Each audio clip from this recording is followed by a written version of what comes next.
Hi, this is Heidi from StoneGnome.com. Today I want to show you how you can do a really nice and pretty waistcoat stitch. It's a stitch here that looks like it's knitted. Some people also like to call it the knit stitch, and other names are center single crochet stitch or split single crochet stitch.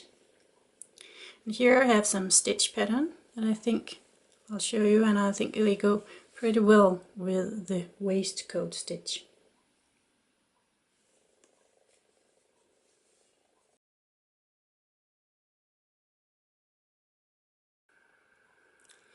Let's do the waistcoat stitch first.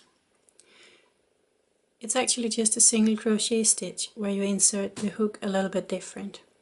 Usually here you would insert your hook right under two loops here. But at the waistcoat stitch you insert your hook between the legs of the previous stitch.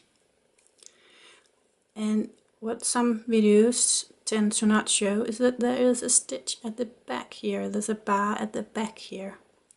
And you need to not include that when you insert your hook. You need to insert your hook right before this. So I need to insert my hook here, yarn over, pull through, and now finalize the single crochet stitch.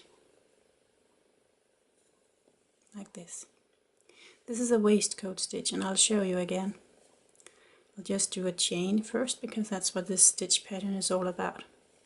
Now the two legs here, mind the bar at the back, and insert your hook.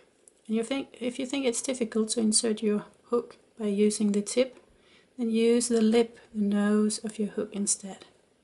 Carefully push the bar here to the side without pulling it, because if you pull it too much you will get a big bar here and a smaller bar right next to it. You don't want that. So insert your hook, yarn over, pull through, and finalize a single crochet stitch like that.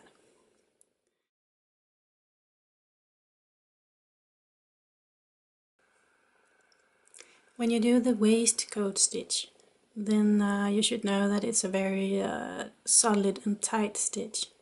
So you should use a very large hook compared to what you're used to with a yarn.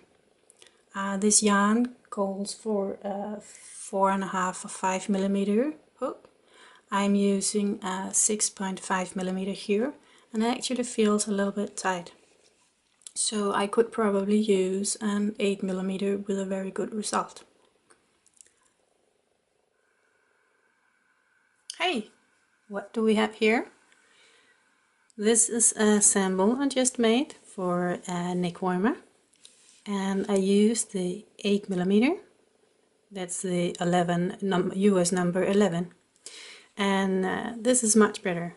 Not too stiff, but very soft and nice.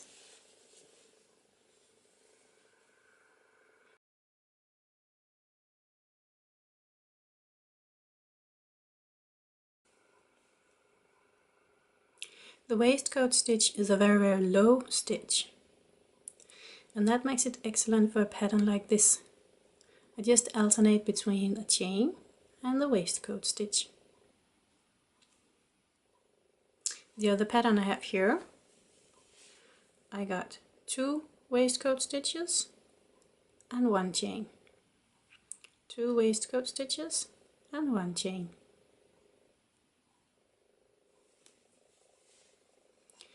This is all worked in rounds.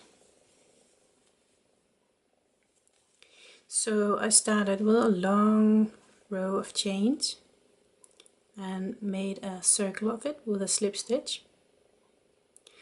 I like to hook into the backbone of my first chain row. It gives me a nice edge here, but it doesn't matter how you do it, you just do as usual. And the first row I immediately started with the pattern. I did a single crochet, a chain, single crochet, and so on. You can start with a row of single crochet all the way if you don't want these little gaps here. Then your next round will be a waistcoat stitch, chain, waistcoat stitch, and so on.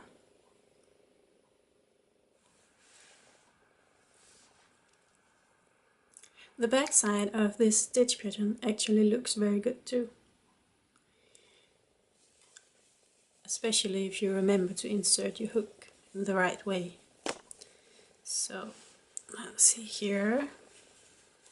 Here you have the stitch pattern where you alternate between one waistcoat stitch and a chain. And this is where you have 2 waistcoat stitches and 1 chain.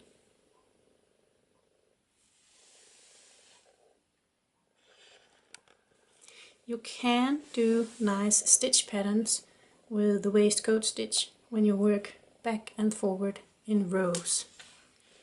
And I have one here that I like very much. This is same stitch pattern, but I'll show you there's a little bit difference to it as you work it in rows, so I'll show you that in another video. Thank you very much for watching. I hope you like this, and if you do, please click like below the video. I hope you also want to subscribe for more here at YouTube, or maybe visit my blog at StoneGnome.com. There you can sign up for a newsletter so you can get the next tips and tricks I have for you.